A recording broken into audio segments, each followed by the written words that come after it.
اللہ تبارک و تعالیٰ نے ہمیں کچھ دینی اعتبار سے بونس پوائنٹ عطا کیے ہیں. انہی بونس پوائنٹس میں سے ایک بونس پوائنٹ رمضان المبارک کا عظیم مہینہ بھی ہے کہ جس کے اندر اللہ تبارک و تعالیٰ کی رحمتیں چھما چھم برسی ہیں، لیکن ان رحمتوں کو حاصل کرنے والا دنیا میں آج موجود نہیں ہے. ہم رمضان المبارک کے چاند کو دیکھ کر نہ جانے کیا کیا خیالات کرتے ہیں، وہ تو ہم اس سے خود واقف ہیں. لیکن اگر ہم رمضان المبارک کی ایام پر غور کریں کہ جس کے پہلے عشرے کو رحمت، دوسرے عشرے کو مغفرت کا عشرہ اور تیسرے عشرے کو جہنم سے آزادی کا عشرہ قرار دیا، یقیناً وہ رحمتوں اور برکتوں والا مہینہ ہمارے درمیان آنے والا ہے. روزے کا مقصد صرف بھوکا پیاسا رہنا نہیں. کیا آج دنیا میں کھانے کی قلت ہے؟ کیا دنیا میں کھانے کی کمی ہو گئی ہے جس کی وجہ سے اللہ تبارک و تعالی نے ہمیں 30 دن بھوکا پیاسا رہنے کا حکم دیا؟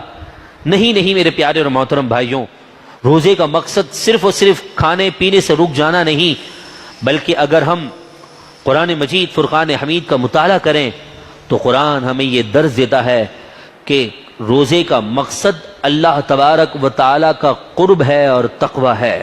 سورہ بقرہ آیت نمبر 184 میں اللہ کا کلام فرماتا ہے، یا ایھا الذین آمنوا، اے ایمان والو، کتب علیکم الصیام، تم پر روزے فرض کر دیے گئے، کما کتب علی الذین من قبلکم، جیسا کہ تم سے پہلے لوگوں پر روزے فرض کر دیے گئے تھے. وجہ کیا ہے؟ لعلکم تتقون، تاکہ تم تقوی اور پرہیزگاری کو اختیار کرنے والے ہو جاؤ، متقی انسان بن جائے، اس لیے روزہ رکھنے کا حکم دیا ہے. ایام معدودات، یہ تو گنتی کے چند دن ہیں. اگر ہم ان چند دنوں میں اپنے آپ کو، اپنے گھر والوں کو اور خصوصاً اپنے نفس کی صحیح تربیت کر لیں، گناہوں سے دور کر دیں، تقوی اور پرہیزگاری کے قریب کر دیں، تو یقیناً یہ چند دن کی گنتی ہمیں پورے سال گناہوں سے محفوظ رکھنے والی ہوگی. یقیناً رمضان کا مہینہ ہمیں یہ پیغام دیتا ہے کہ جس رب کی رحمتوں کو تم استعمال کر کے 30 دن صبح سے لے کر رات تک تم حلال چیزوں سے دور رہے، تو پھر اسی پروردگار کے حکم پر پورے 12 مہینے حرام سے بھی انسان دور رہ سکتا ہے. یہ رمضان المبارک کا عظیم پیغام ہے.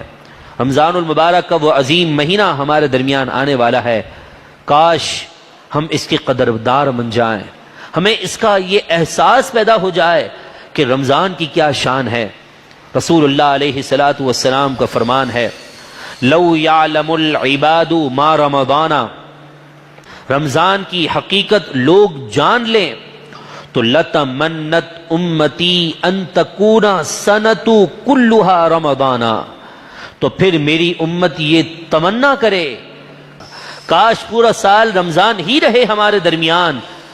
یہ وہ بابرکت مہینہ ہے کہ جس کے پانی کی دعا رسول اللہ علیہ الصلوۃ والسلام نے خود فرمائی ہے، کان النبی صلی اللہ علیہ وسلم اذا دخل رجب، جب رسول اللہ علیہ الصلوۃ والسلام رجب کا مہینہ شروع کرتے، قال، اللہ تبارک و تعالی کی بارگاہ میں یوں عرض گزار ہوتے، اللہم بارک لنا فی رجب، اے رب ہمارے تو برکت عطا فرما دے ہمارے لیے رجب میں، وشعبان، اور شعبان المعظم کے مہینے میں، وبلغنا رمضان، اور ہمیں رمضان المبارک عافیت کے ساتھ دیکھنا نصیب فرما دے.